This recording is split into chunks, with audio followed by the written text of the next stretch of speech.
Well, good evening. My name is Roger Casali, and tonight's Eyes on Democracy podcast comes from Cafe Santinumi, Cafe for the Republic of Europe, Cafe Santinumi in Rome.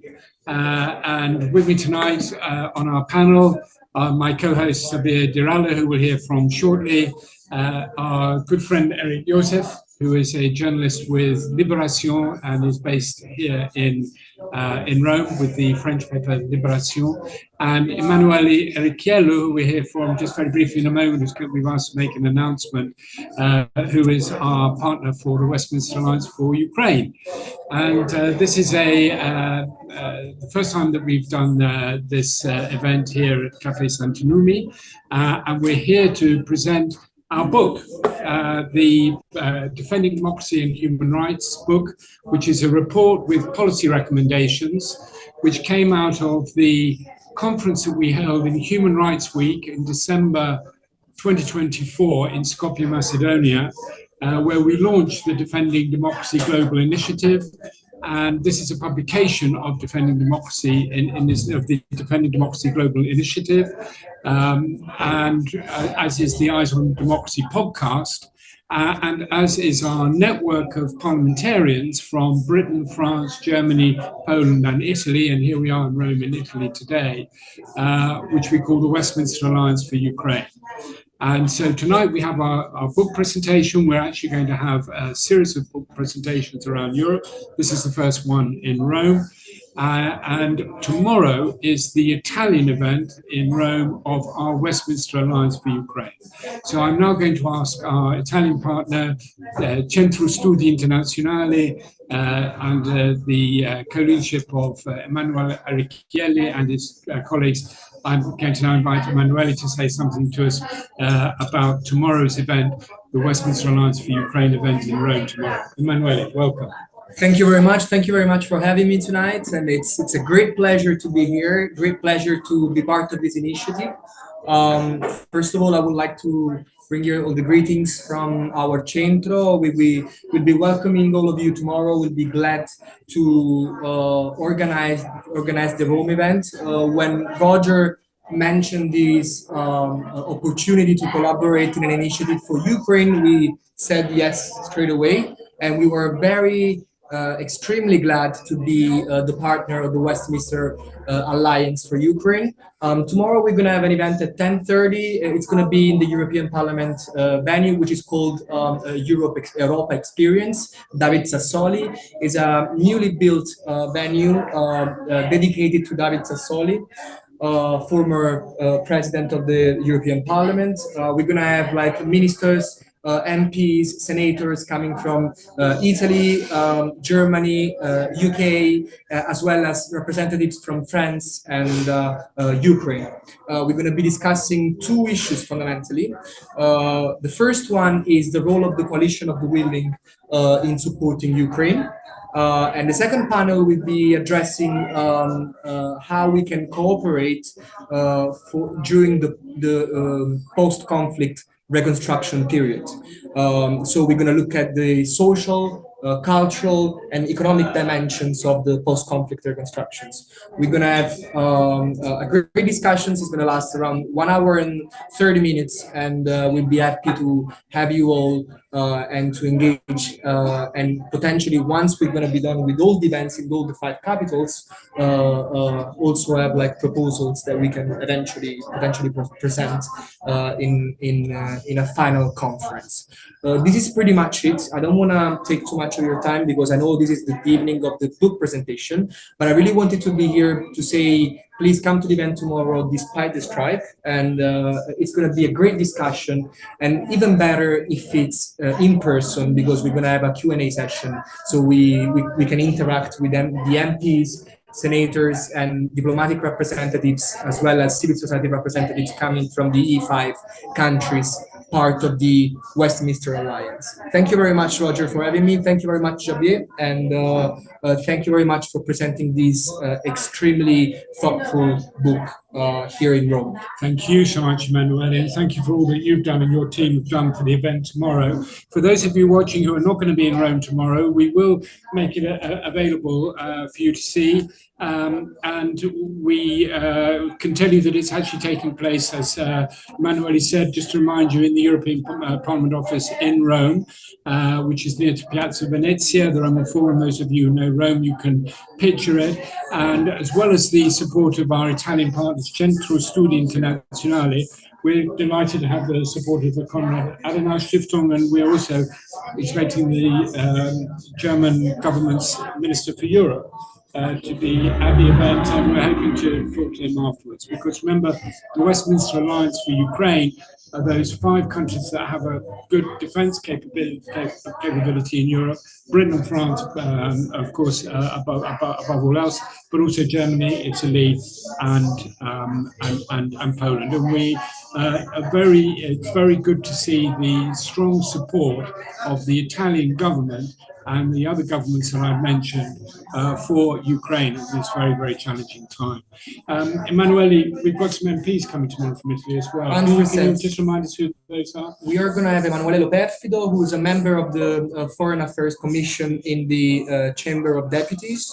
So the Camera dei Deputati in Italian. And then we're going to have a senator, who's Filippo Sensi, who's also a member of the Commission for Human Rights and the Commission for European Affairs in the Senate, former MP and now senator, as well as, of course, we're going to have like our British partners, the German partners, and the French partners, so the Jean Monnet Association with Professor Petrini.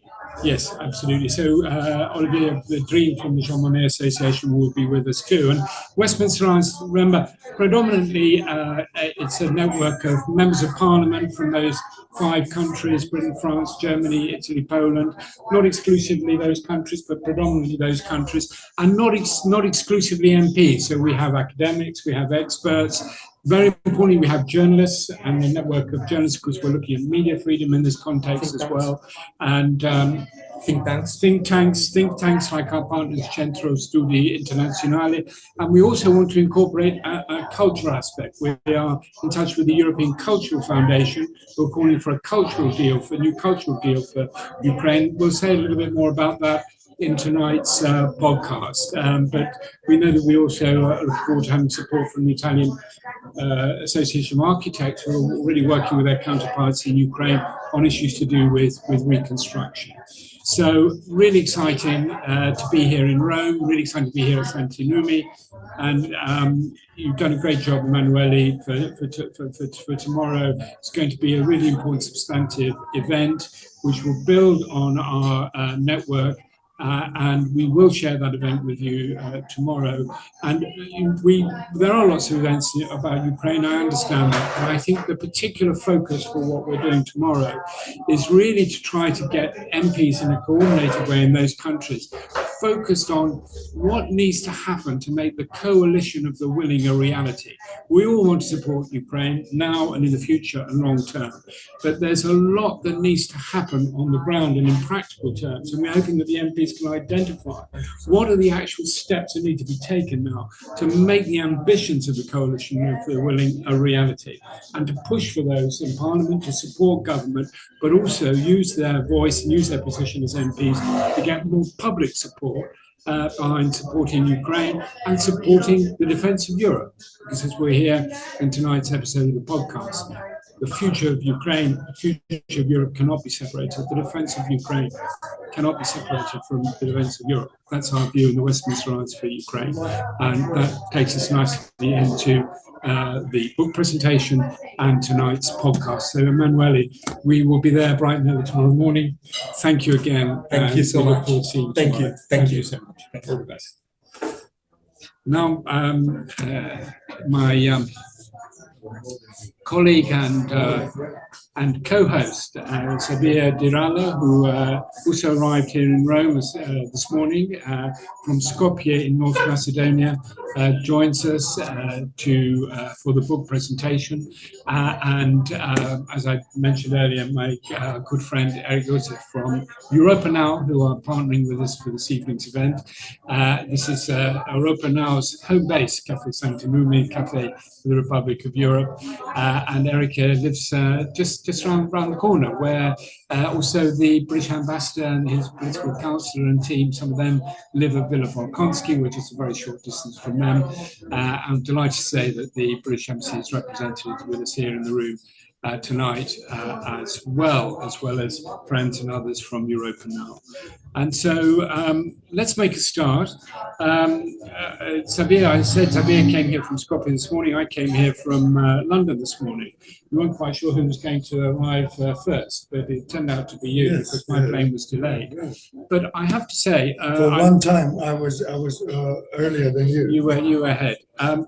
When I got off the plane, eventually about 10 o'clock this morning, when I got off the plane, and I'm sorry to start on such a sad note, but I think it's important to make this point. When I got off the plane, I was immediately contacted by a team in London to tell the terrible news about an attack that had happened in Manchester, England today, on a synagogue on the day of Yom Kippur, where Jewish worshippers were murdered, and the murderer has been shot by the police and is dead. But Prime Minister is called back to London for a meeting of the Security Committee. But it's just, again, an utterly contemptible act, but a reminder of how challenging and how difficult and how dangerous our times are. And I think it's very, very important for us to send a message from here, I think, to say that to repudiate hate and such acts of extremism. And we are seeing more of these acts of hate and these acts of extremism. What we stand for is democracy and human rights. And people want to have their lives protected, and they want to have their rights protected, and they want to live in societies that are a safe space for their human rights and where they feel safe.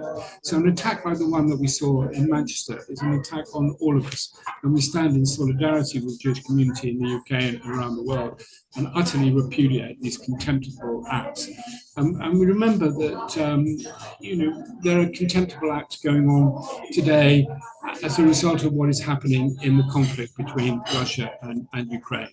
We remember the journalist Victoria Rozhinska, who we spoke about on our podcast just last month, whose mutilated body that had been tortured in prison for her trying to tell the story to the world about what's really happening on the front line and in the occupied territories and so on of Ukraine.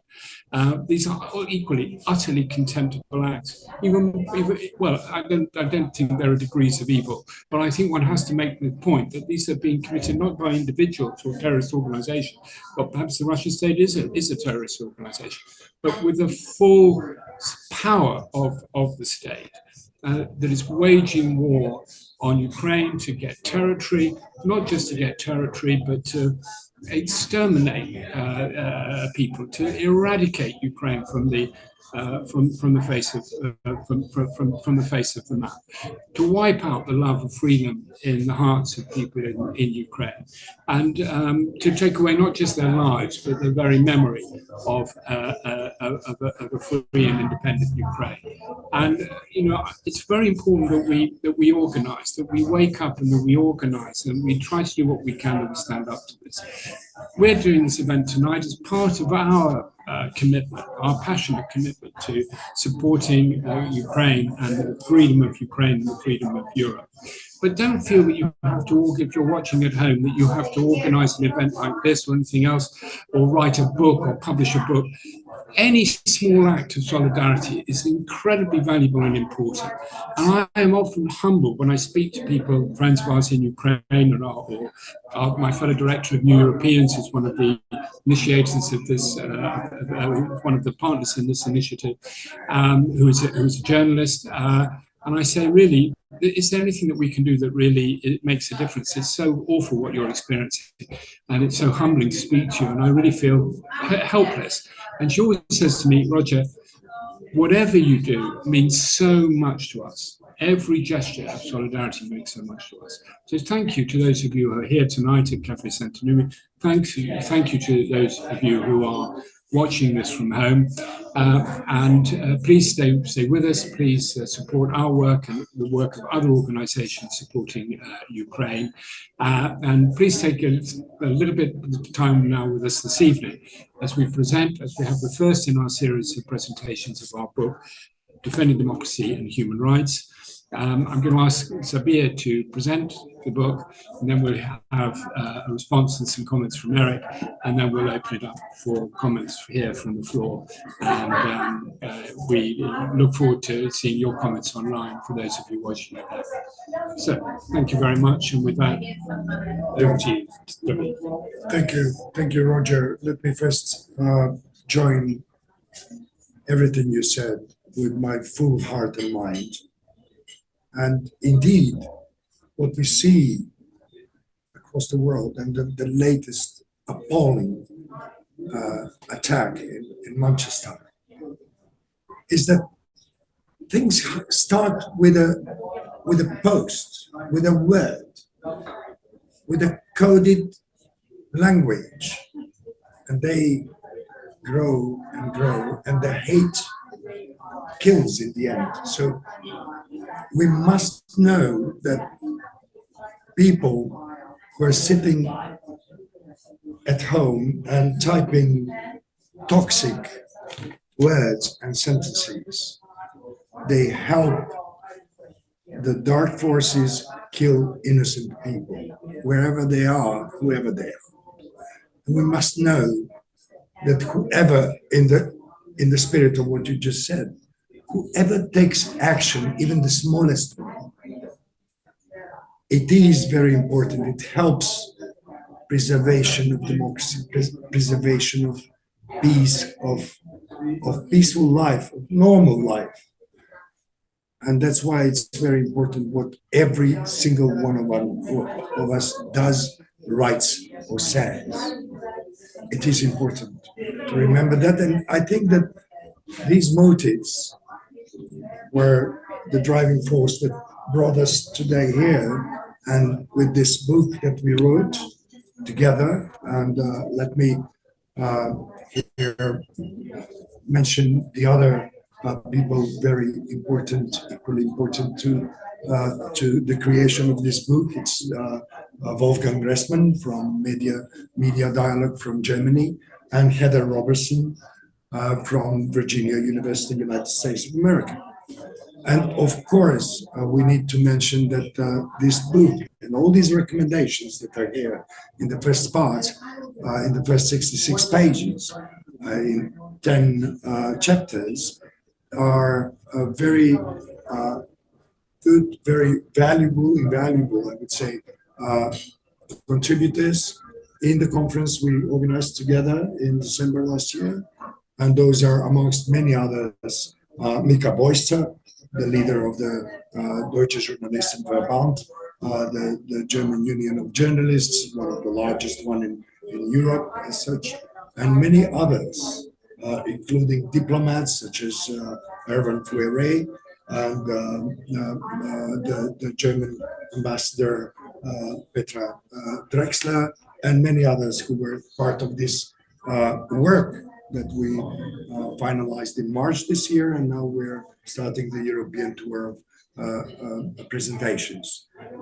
We must not stop here, Roger, not only in gatherings like this, which is wonderful, which is attended by distinguished ladies and gentlemen, but we also need to tell our viewers, our audiences, our friends, our colleagues, our families, that now is the time that we need to preserve, to protect, and to defend democracy. It's sad to say that we are now defending democracy. It wasn't so long ago when we were promoting democracy and human rights. Now we are in times when we need to defend it. and we need to do that. This book is also online.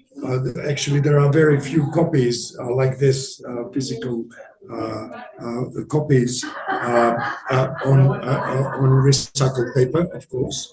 But it is also online. It's promoted by Defending Democracy.global website, also on the media platform of Civil. I invite every organization or individual, for that matter, to share this link of this publication. Take quotes of this book, share it on your social profiles, and comment on it. Even if you're sharp and disagree with anything there, that's actually the democracy and the spirit that we want to promote. And these 10 chapters are, and here I will finish for the time being. In these 10 chapters, we worked very hard to bring actionable recommendations. So with an emphasis on actionable, all these things that are written here in the first 66 pages, they're doable, they're actionable, they can take place in our lives, in our everyday lives. The only thing that is missing there is the will, the political, but not only the political will, it's the will of people, of individuals, of groups, of communities, of authorities, of think tanks, such as the one that is led by Emanuela and his colleague. That's very important. But we need the will to implement these really doable and actionable recommendations. And in the second and the third chapter of the book, not less valuable, are the transcripts of the people who spoke at the conference, still very current, still very fresh, and of course the report of our activities, including a photo exhibition and others. Thank you very much for this opportunity, Roger. Thank you very much, Sabir. So as we've heard, the book is a report on our conference in Human Rights Week last year. There are 10 sets of policy recommendations around defending, as we've emphasized, democracy and human rights. And there are transcripts from some of the testimonies and some of the contributions that were given at the conference. I was reading those again actually on the plane on the way here, and they're very, very striking. I mean, there are people who are ambassadors, politicians, civil society activists, academics, with wonderful knowledge and experience, but also with first-hand experience of, there's an account of a person who used to go to Siberia for their holidays, and what happened when the Malaysian plane was shot down, and how first they thought it was a Ukrainian plane, and then they realized it wasn't, and how the story changed. And they're recounting that from their first-hand experience. And it's very readable to read these. Read these accounts at the end of the book. So we'll come back to Sabir in a moment, but let me turn now to Eric, because as you know, Eric, I mean, we've been talking about Putin and Ukraine, but we're up against a hybrid war, aren't we? We're up against a hybrid war, and the front line of that war is not just the borders of Ukraine. Those borders are quite porous when it comes to cyber attacks, when it comes to fake news, and the spread of false information, the funding of extremism, and so on, and all the things that we've been seeing for years and years and years, and perhaps not really properly woken up to, don't really have a plan to do something about it. It's getting worse and worse, perhaps seeing a bit of an escalation, and then we're starting to see more and more provocation, drones over Poland, military planes over Estonia, interference in elections like Moldova, perhaps something about the Moldova election. But it's not just confined to Ukraine, is it, this conflict? And I think that's important to stress that in the context of our book, and why defending democracy and human rights in the rest of Europe is absolutely got to be seen as part of standing up to Putin and defending Ukraine. In defending Ukraine, we are defending ourselves. That's right, isn't it? Eric. That's how you Thank feel. you, isn't it? Roger. Thank you, Xavier. Yeah. To say first of all that I'm really happy of this meeting, this small meeting in Santinumi restaurant here for two reasons. Because it's thanks to the recommendations of the book. First one is to make a network. So we are a member of different and several associations, and it's important to defend democracy, to make network through association, organization want to defend and promote defend democracy and promote human rights. First, the second is also because it's important. Which one of the recommendation is to organize assembly of citizens, citizen assembly. I mean, it's also important, and I thank Santinumi to welcome us. You know, here in Santinumi, it's a restaurant, a bar in the center of Rome, and where we organize a discussion meeting to speak about Ukraine with Filippo Sensi, as Emmanuel presented him, but also to speak about the future of Europe, of our present. And it's important not only to be on conference an academic meeting. It's important to make it, but it's also important to go and to speak with citizens who have fears, doubt, questions. And so it's important to go also on the street in a way. So I'm really, and I really agree that it's a recommendation that we must organize assembly of citizens to speak about democracy, human rights, and our challenges. What about you say that absolutely we are under attack. We have internal attack and external attack. Ukraine front lines, it's our front line, but we have to know that there's already the hybrid war. For instance, in Paris, friends of Putin goes to put some head of pigs in front of mosques, or they draw some David stars to provoke, to divide the communities. So there's all kind of provocation to try to divide people and to make people fight instead of collaborate. And so we are under attack, and we are attacked, of course, external, Putin, Xi Jinping, but also the new American administration. Vance went, the Vice President Vance came in Europe to say that to support the far right parties, and he said that, and Donald Trump said that the first enemy of the states is European Union. So that's our challenge. So therefore,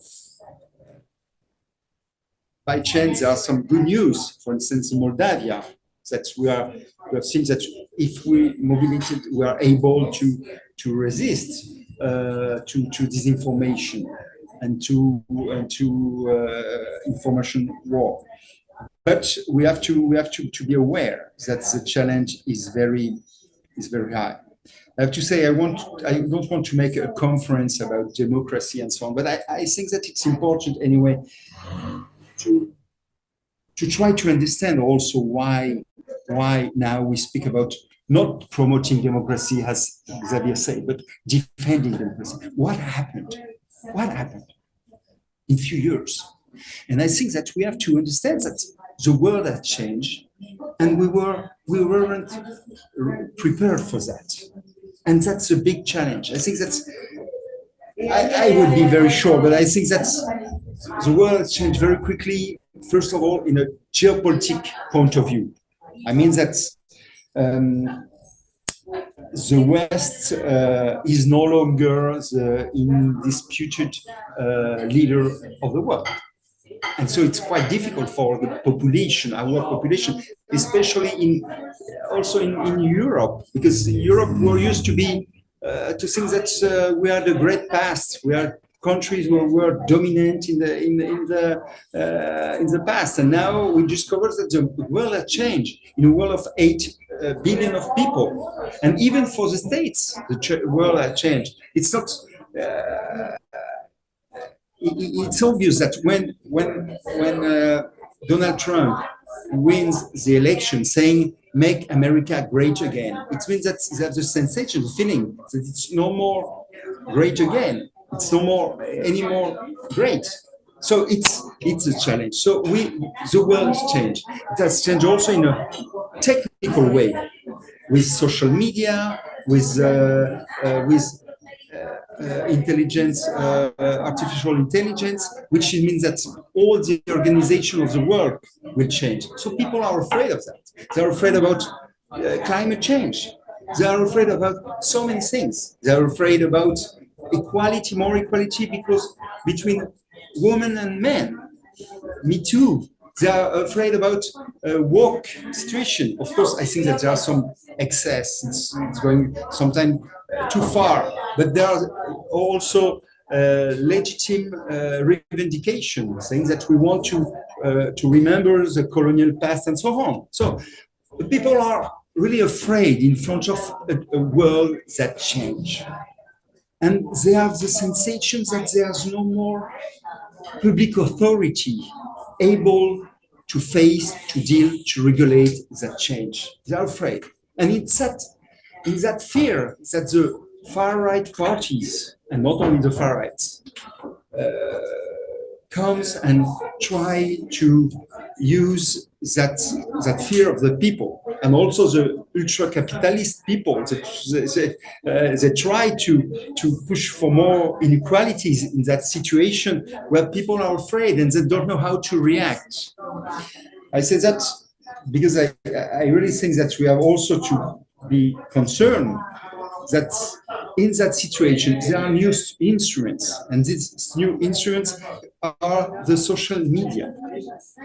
And the social media is a really big challenge. It has been used, for instance, on the past, for fascists used and Nazi used cinema and radio, the modern instruments at that period. And now the new instruments are social media. So it's necessary to regulate that. But to regulate that, we need a public authority able to do it. And I would have so many things to say, but I want to conclude with 2 points. So it's so important. That book is so important with all that recommendation to defend, to resist to the attack against democracy. I think that we have also to focus about the social media. It's important, and then you tell it in the book. The European Union already made some decision, Digital Service Act, to try to moderate in a way, or to stop the hate speech and so on. But we much make more. I think that we have, personally, I think we could promote proposal to say that we have to consider the platform as publishers, as editors, because it's not true that they just host contents. They are like publishers because they choose through the algorithms. They choose to put some information or some position in the first position, and to promote some ideas. And so we should think that platforms are like publisher, and in that way, at editors, in that way, they should have to answer like the press law, and to answer to the obligation of the law. And the second part is, of course, we don't need only to defend, to resist. It's fundamental, and your book is really fundamental. The recommendation also to mobilitate, to make each event, to make network, to face, not, and to be aware of that, because a lot of people still are not aware that we are under attack and we are on war.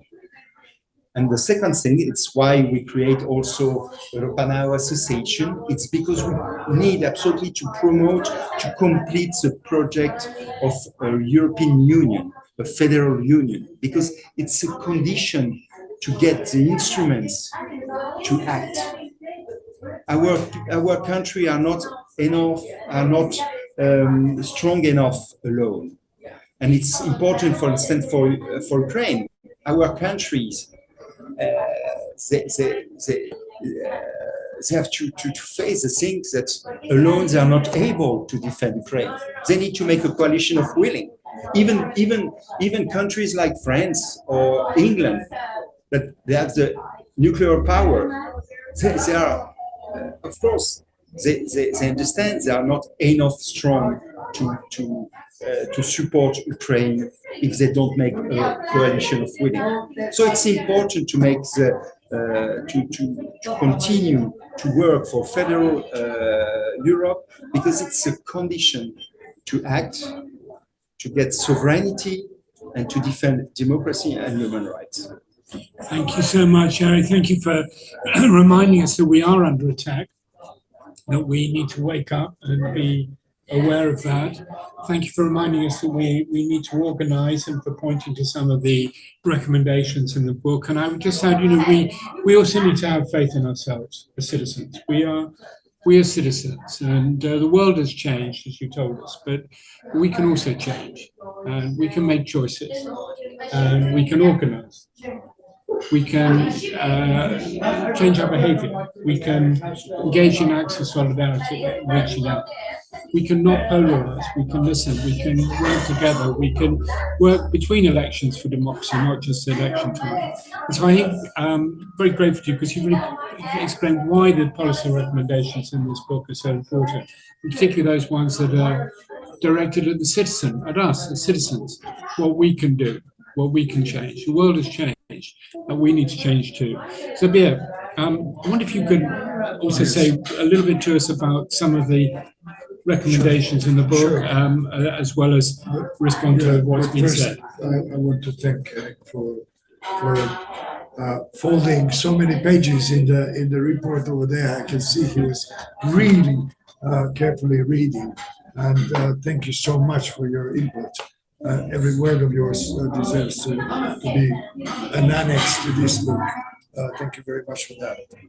And indeed, it's very important to understand that these recommendations are nothing spectacularly new. It's just that we found the ways to present them in a doable way, and I think we've managed so far. One evidence for that is what Eric just said. Indeed, Eric, the 7th chapter says defeating disinformation and countering nationalist propaganda. Those are two spheres that are very well connected, because the disinformation, hybrid warfare strategists use the cheapest tools to gain the highest profits, and nationalism is exactly one of those. Nationalism, racism, or whatever you call it, depending on the society. But those tankers of hate are being used to the highest profit of the enemies of democracy. The other thing is that we need to empower and strengthen civil society. Civil society, media, especially independent media, investigative journalists, internet groups that work on revealing disinformation and propaganda narratives, decoding the coded language that is investing our lives and our spirits and the democracy, and the everyday communication between people is extremely needed. And it is exactly time, and this is a criticism for those that decide about budgeting. Culture, media, and civil society are exactly those areas which need to be financed even double now, because the other side, the tyrants, the dictators, they don't have sense of humor or beauty. They hate truth and facts. They hate what people can bring around the table. And if four people sit around the table in a democratic society, sometimes you get at least four different opinions. And in a society led by tyrants, one person thinks and all the others obey. They're not allowed to think. That's what civil society is doing, working with people, encouraging them to think differently and to compete with their arguments and evidence and facts, not with hate, lies, and violence. So that's why the governments, those that have money, I come from a country which is small and poor, but those that have power, those that have political culture and, of course, funds, they should support their own media, civil society and culture and arts first, and then give some chance to smaller societies that are now being turned from targets into proxy countries, proxy states of the tyrant in the Kremlin. And of course, the beginning and the end of our thinking and acting in the last years, and not only from 24th of February 2022, but from February 2014, is that Ukraine needs to gain its freedom. It needs to win, because Ukraine's freedom, Ukraine's future, as Roger has put so many times in our podcasts and conferences, is the future of Europe. So we have exactly very easy recommendations on how to help Ukraine not survive, as Olivier Vedrin from Jean Monnet Association would say, but to win. We don't need to survive, we need to live. And in order to live, we need freedom and democracy. And that's it. And those are only the 3 out of 10 chapters of recommendations. Please scan this. I'll also, here is a little bit bigger. I'll share the links under the posts here, so people can read it online from their phones, from their tablets, from their laptops, and please comment on it, and please do something. You don't need to comment to us. Do something in your communities. Do something in your home or in your street or workplace. Fantastic. So just to remind you, if you're just joining us, watching this at home, coming back from work, I'm Roger Casali from the Defending Democracy Global Initiative. I'm here with the journalist and civil rights activist Zabir Dirallo, who's based in Skopje, North Macedonia, and with Eric Joseph, the French journalist for La Libération and civil rights activist with Europa Now, who is based here in Rome, to present defending democracy and human rights policy recommendations at the Café of the Republic of Europe here, home of Europa Now here in Rome, Café Santinumi. And I think at this point, what I'd like to do is open up our discussion to those of you who are kind of here with us in the room at Café Santinumi. And I know that includes representation from the political counsellor of the British Embassy here in Rome. Lawrence, perhaps you would like to say a couple of words to us and introduce yourself and say a couple of words to us in response to what you've heard. Let me turn the attention of the technology over to you.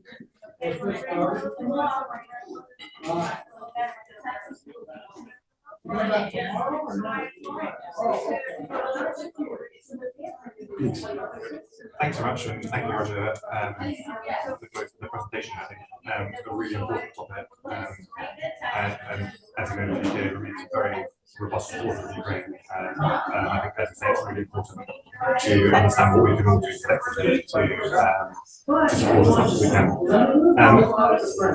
Just in terms of your presentation, I think you touched on this briefly, but the challenge of disinformation is clearly kind of one of the major issues having an impact on our democracy.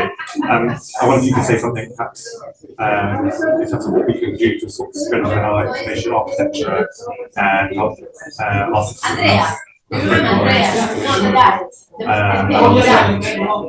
what is true and what isn't. And the second, I wonder sort of going around kind of UK corporations, what we as the UK can do, what the EU collectively can do to better reach our potential foreign policy and working together.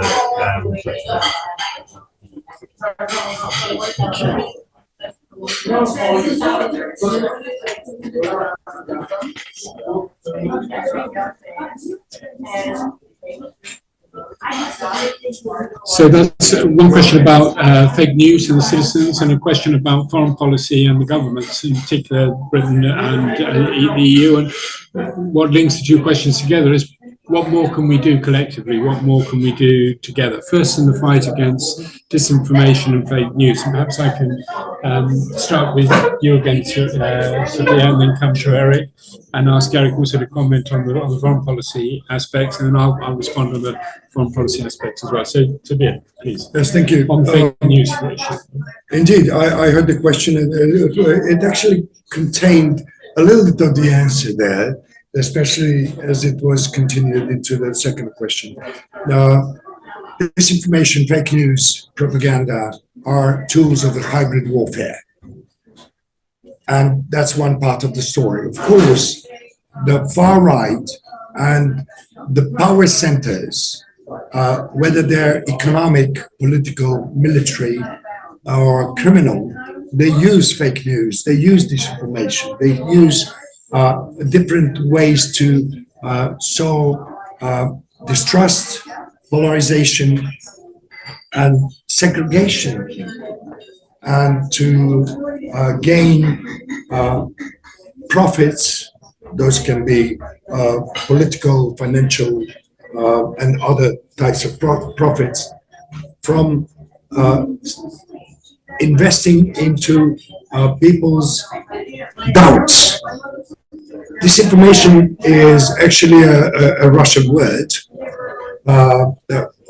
okay, with Latin roots, but it's a Russian device invented about 100 years ago. And it's been developed in fantastic ways, in fantastic ways, in very good ways, very effective ways. Of course, with the end game of sowing distrust and hurting democracy, hurting people, and causing tragedies, and being on the side of the evil, of course. And good and fantastic is the irony over there, but they're really good at that. So when we speak about disinformation, fake news, and all this conglomerate of weaponry of the hybrid warfare, or other far-right extremist, terrorist, or whatever powers that want to harm the other side, so to speak, is well developed. It's supported willingly or unwillingly by the technology, the new technology. They're very good at using technology, and what is the most tragic thing about this is that more and more young people are falling victims of these tools, of these weapons. And the thing is that disinformation is not there to convince you in anything. It's just to cause doubt. It's there to cause doubt in science, in vaccines, to cause doubt in institutions, in justice, to cause doubt in your own army or police. or to cause doubt in other communities that live next door. And then once the doubt is there, it's very easy to direct violence or other ways to distort societies, and that's the weapon. And it's not naive. It's far from benign. It's dangerous, and it's there for a number of years, much longer than EU or other countries, other democratic countries were ready to admit. That's absolutely the case. And there's much more that governments can and must do to counter disinformation, in terms of regulation, in terms of resources and monitoring and so on. But there's also, as someone's pointed to, isn't there, there's a role for the citizen. There's more that the citizen can do. We have a responsibility as citizens, don't we? I mean, there's the old phrase, don't believe what you read in the papers. And now, as you've said, we've got social media. And of course, so difficult, isn't it, to know what is true and what is not true and how to know the difference. But we do have a responsibility, don't we, of citizens. We also need protection. What do you think? What more can we do as citizens in the fight to combat fake news and disinformation? First, I beg your pardon, but I will speak more now as journalists than as citizens. Please. I think there's a good news and a bad news. The good news is, as now with the new instrument, intelligence, artificial intelligence, and so on, people are not able to know what it's true and what it's not, what it's fake. And so I think that in a way, it's an opportunity for journalists to take a new duty. I mean, that there are some people, the people who would like to get some good information, they will say that they will be ready to pay to get the good information, because it's quite difficult now to understand what is true or not. I could make so many examples about that. For instance, the explosion in the door of the jail of Evin in Iran. We have seen the image of the explosion.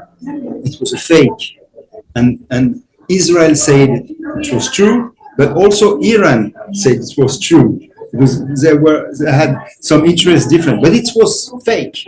Two sides of the same lie. Yeah, exactly. So I think that the good news. It's that I think that people will choose to pay and to look for good information. And if you see, there are some newspapers that are going better and better. In France, for instance, Le Monde is going well. The number of readers is rising. So I think that's the good news. The bad news is that it's a minority of people who would like to try to get good news. Most of the people, majority will accept to get information which is not completely checked, which is free, which come from social media, saying it's not so important to pay for having a good information. So this is the bad news. And I think that the point is the social media. We have to regulate, to find a regulation about social media. We have really to consider the platform as publishers. If they are publishers, because with the algorithm, they are able to get an editorial line, editorial opinion. They are not free and say the last who spoke is on your screen. No, there are some algorithms, they choose. And so we have to think that they have to be responsible as a newspaper. They have to respond to the law. And I think it's Eric, I'm sorry, but how responsible? How responsible do you think an owner of a social platform like Facebook or X for that matter, especially, how responsible they would be? indeed, we live in a world in which you, as an editor, in a media outlet, are not really the editor. The editor is So algorithm. His Highness the algorithm. The algorithm. It's the, but how do you think? Very nice conversation. Brief response, because I want you to say something briefly about foreign policy too, but come back on this very interesting. Sorry. No, it's very interesting that the owner of the platform knows about the algorithm. Yeah, of course. He didn't give the algorithm to the public authorities, but They push the AFD narratives or the MAGA. So they have to be responsible about what they publish. And so, I mean that if they have to respond on the law of what is published, there can be moderation, but if they don't moderate, if they don't put and if they don't change the algorithm that push the hate speech, and they know that the hate speech is pushed by the algorithm. Because it pays. It pays. It brings profit. Of course.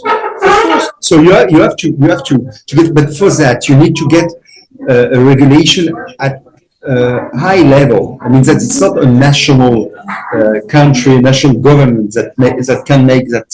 So European Union began to start to take some measures and some decisions, but it's not enough.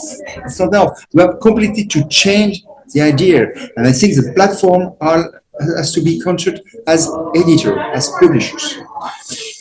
We're getting short of time now, so perhaps I'll pick up the question about foreign policy and also just comment, if I may, first of all, as a citizen. You've heard from two journalists in relation to the question about what we need to do as citizens. And there's a very famous song by Bob Dylan, whether you know, called Things Have Changed. And there's a line in that where he says, all the truths in the world add up to one big lie.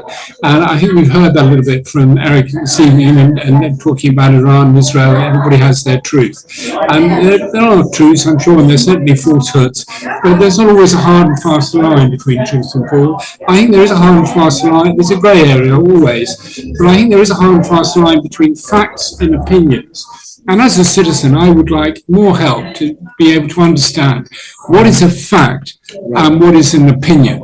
And I think there's also lies, there are dangerous lies. There are lies that, and fake news and deceit that actually touches not only my values. It's frustrating to be have false lies. It leads you to have false beliefs. It creates all sorts of problems with you. But there are also things that are actually dangerous for you.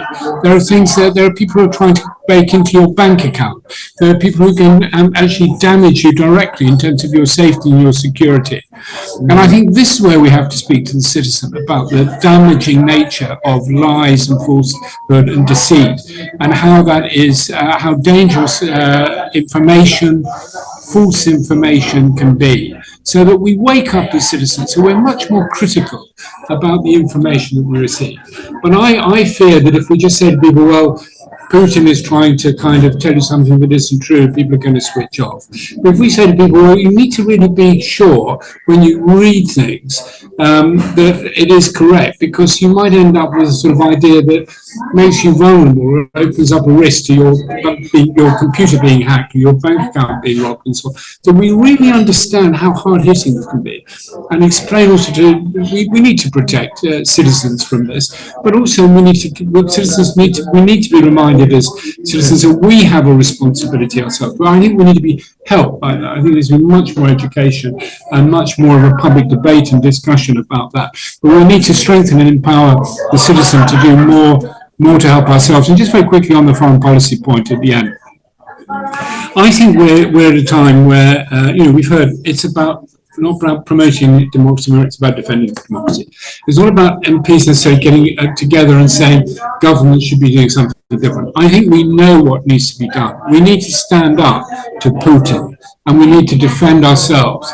We need to take the threat to Europe from Putin's regime very seriously. I'm not saying there's going to be a war tomorrow or the day after tomorrow. I don't know. I'm not an expert. But I am saying that we have to act as if it's coming to us, and it's coming to us soon. We have to put ourselves in Europe in a position where we can defend ourselves against Putin in the case of an outbreak of war. We're not in that position. In fact, we're a very long way from that position. And so we need to inject into I don't think we need to necessarily at this point advise our leaders about what to do. I think we can all plainly see what needs to be done.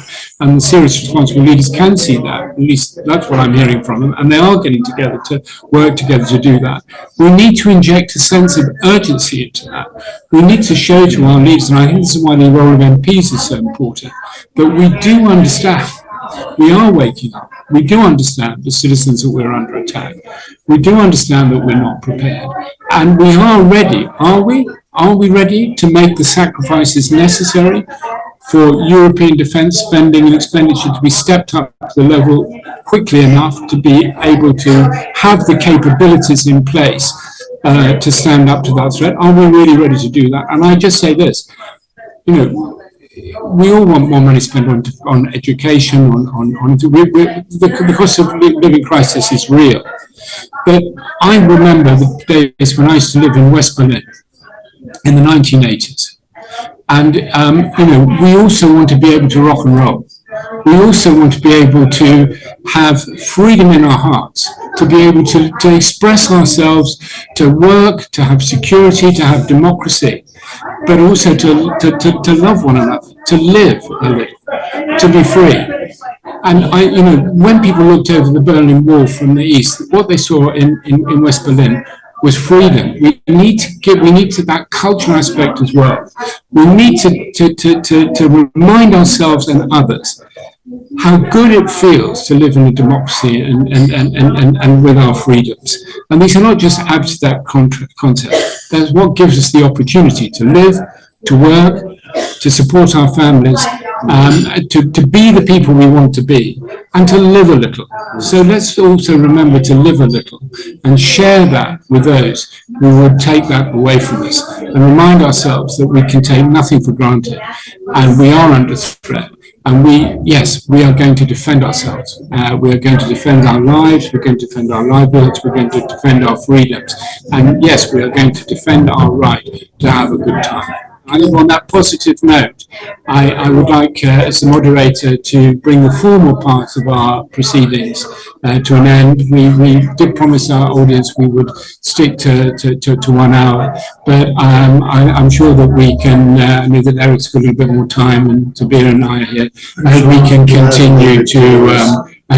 continue to have the discussion informally as well. But thank you very much indeed for your being with us this evening. Tabir.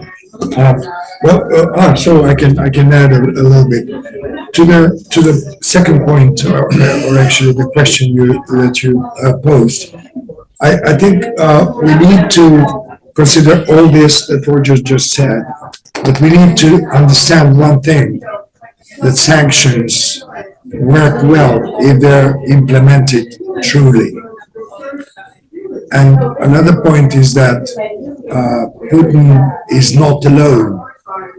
He is there with Lukashenko. He is there with Xi Jinping. He is there with a number of other proxies that are utterly corrupt and with authoritarian tendencies. And we need to understand that if we in the European Union ban Sputnik and RT, to connect it to the first part, because they're really interconnected. Another thing is that you ban those two war propaganda channels, and then you have Sputnik in Serbian language that is infesting the whole Western Balkans region. And then you go and you shake hands with those that play on both sides, as we call it, or sit on the 4 chairs or 3 chairs and so on. A little less compromises with those that live on the backs of their nations and of the exploitation of fears and abuse or misuse of police and army. Be more direct and implement the sanctions, because you saw the best sanctions against the Russian oil were actually implemented by the drones that came from Ukraine. That was pretty effective measure of sanctions, I think. Thank you. Wonderful, great, fabulous. So I just finally close by saying that we will be back, I think, in Santa Numi on the 18th of January 2026, which is a Sunday. It's an important day, isn't it? Because it's the day that you will be holding an event on the 18th of January. Could you just mention something about that, and then I'll mention about the event. The 19th of century, The 18th of January, you told me, was Miguel. because there's a Corsa di Miguel. Yes, can you just which is mention that? Yeah. which is a run in Rome, 10 kilometers run, and each kilometers is dedicated to a sport, European sport man or woman that embody the European values. Like Vera Kaslaska, the Czech gymnast, like Gino Bartali, who saved Jews during the war, to Victor Perez, who was a French Jewish boxer that has been sent to Auschwitz, and so that 10 European personalities Promoting European values. embodies the European values, and after on the evening we organize. On the evening, we'll be here at Santa Numi. We will have a Festa dell'Europa. We hope we will have some very short interventions. We will have some jazz music and some dancing, and we will have some lentils from the island of Ventotene, where Altiero Spieni penned the manifesto for Europe, the manifesto, the Ventotene manifesto. That will be an event co-hosted by Europa Now and New European People's Forum, one of the partners of Defending Democracy Global, on the 18th of January 2026. And there'll be many other events from Defending Democracy Global. In the meantime, as I say, we will continue with our European tour of promoting the book Defending Democracy and Human Rights. Thank you so much for being with us here tonight. Thank you. At the Cafe for the Republic of Europe, Cafe Santa Numi, with Zabir Diralla from Seville, and with Eric Joseph from Europa Now. Until next time, have a lovely evening, and thanks for being with us. Thank you. Thank you. Thank you for being with us.